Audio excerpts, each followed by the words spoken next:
श्रोते हो नमस्ते. आपल्या सर्वांना शुभ दिवस. श्रोते हो, जीवनामध्ये आपल्याला नेहमी सत्य असत्य यांच्याशी सामना करावा लागत असतोय. सत्यमेव जयते हे माहीत असलं तरी थोडंफार का होईना असत्य बोललं जातं. पण श्रोते हो, असत्य आपल्याला 4 पावलं मागच ओढत असते आपल्या स्वार्थासाठी. असत्य बोलून जर आपण वेळ भागवणार असलो तरी ते फार काळ टिकत नाही. आपली लबाडी ही उघड होतच असते. त्यापेक्षा सत्य बोलून भलं फायदा नाही झाला तरी चालतो, पण खोटं वागलो ही चुटपुट तर आपल्याला लागत नसते. सत्य बोलल्यानं आपला आत्मविश्वास वाढत असतोय. आपले विचार प्रगल्भ होत असतात. आपल्या भावना व्यक्त करण्यात कधी गफलत होत नाही. आणि श्रोते हो, स्वतःच्या प्रगतीविषयी आपण जागरूक राहत असतोय. बघा, पडते का? नक्की विचार करा. चला, आजही आपल्यासाठी सुंदर विचारांची ही शिदोरी, ही मालिका अशीच पुढे घेऊन आलोय. चला करूया सुरुवात सुंदर विचारांना, सुंदर सुविचारांना.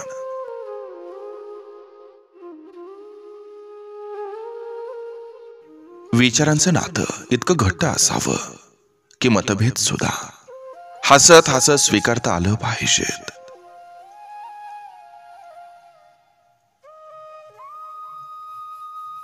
मन दुःखी असेल तर जगही दुःखी वाटतं. मन आनंदी असेल तर जगही आनंदी वाटतं. मनावर सारं अवलंबून असतं. म्हणूनच मनाला जपा आणि आनंदी राहा. मोठेपणा दाखवून काही मिळत नसतं. माणसं कमवायला माणुसकीच आवश्यक असते.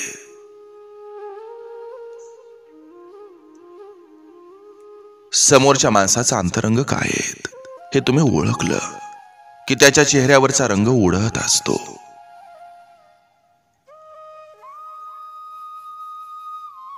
सत्याला सजावटीची गरज नसते.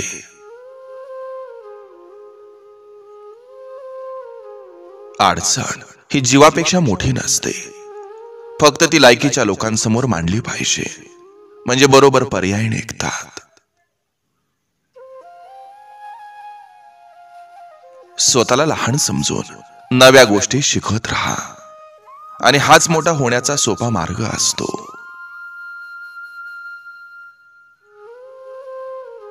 डॉक्टरांनी दिलेल्या 8 दिवसांच्या गोळ्यापेक्षा जीवलग मित्रांसोबत 10 मिनिटं मनमोकळेपणानं त्या मारलेल्या गप्पा या जास्त आरोग्यदायी ठरत असतात.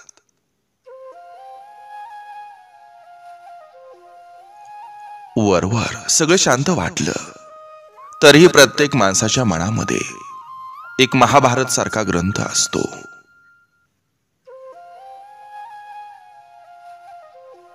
स्वार्थ बाजूला ठेवला की जगण्यातील परमार्थ साधता येतो. आयुष्याचं एक फार मोठं रहस्य आहे की आपण कोणासाठी जगतोय हे आपल्याला कळतं, पण कोण आपल्यासाठी जगतंय हे आपल्याला कधीच कळत नसतं. तो खूप चांगला होता हा पुरस्कार माणसाला मेल्याशिवाय भेटत नसतो.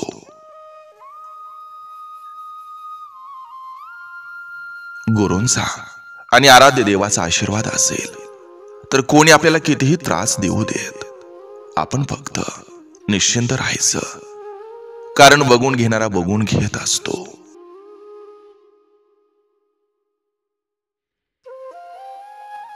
नशिबात काहीच नसतं. सगळा खेळ हा कष्टाच्या जोरावर खेळायचा असतो. चेष्टा, बदनामी, अपमान या गोष्टी सहन केल्याशिवाय माणूस मोठा होत नसतो. ना संघर्ष समाप्त होतो ना अपेक्षा. फक्त हळूहळू समाप्त होत जातं ते आयुष्य.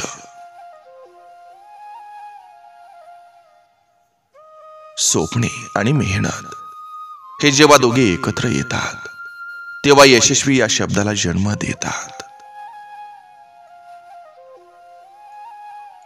भुईमुगाच्या शेंगात शेंगदाणा आहे तोपर्यंत त्याचा मुक्काम पोत्यात असतो, आणि जेव्हा शेंगदाणा हा निघून जातो तेव्हा त्याचा मुक्काम चुलीत असतो. दुनिया अशीच आहे. आपलं शरीर आपलं मंदिर आहे. आपल्या शरीरातील सगळ्या अवयवांची काळजी घेणं म्हणजे देवपूजा करणं.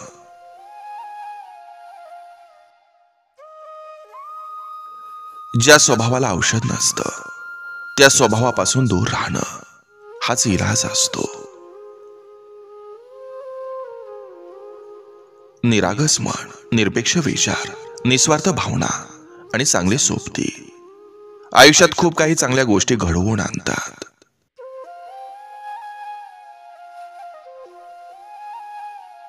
सगळं खरं असलं तरी सगळं सत्य असतंच असं नाही.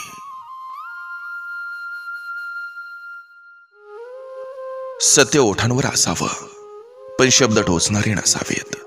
बोलण्यात गोडवा असावा पण फसवणूक नसावी. वागण्यात आपुलकी असावी पण मतलबीपणा नसावा. नातं हे मनानं जुळलेलं असावं पण नुसता देखावा नसावा. काही बदल हे स्वतःसाठी चांगले असतात.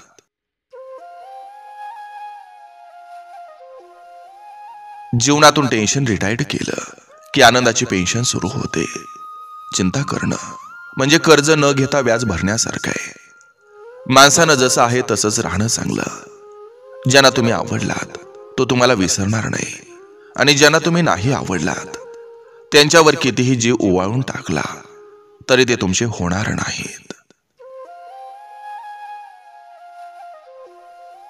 मावळत्या बापाचा अनुभव आणि त्यामागे उगवत्या मुलाची ताकद हे यशस्वी आयुष्याचं फार मोठं सूत्र आहे.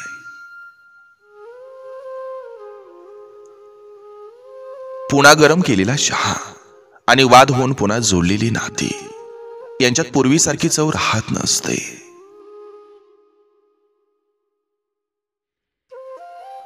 आपल्याला वाईट म्हणणाऱ्या लोकांकडे कधीच लक्ष द्यायचं नाही, कारण आपल्याला चांगला म्हणणाऱ्या लोकांची संख्या ही त्यांच्यापेक्षा जास्त असते.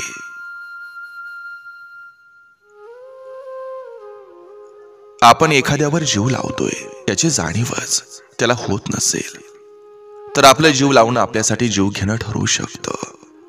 कारण माणसाला चटका सहन होतो पण झटका नाही. काही लोक भांडण करून माय बापाला वाटण्या करायला लावतात पण त्यातून मिळालेल्या घराला नावं देतात आई वडिलांची कृपा.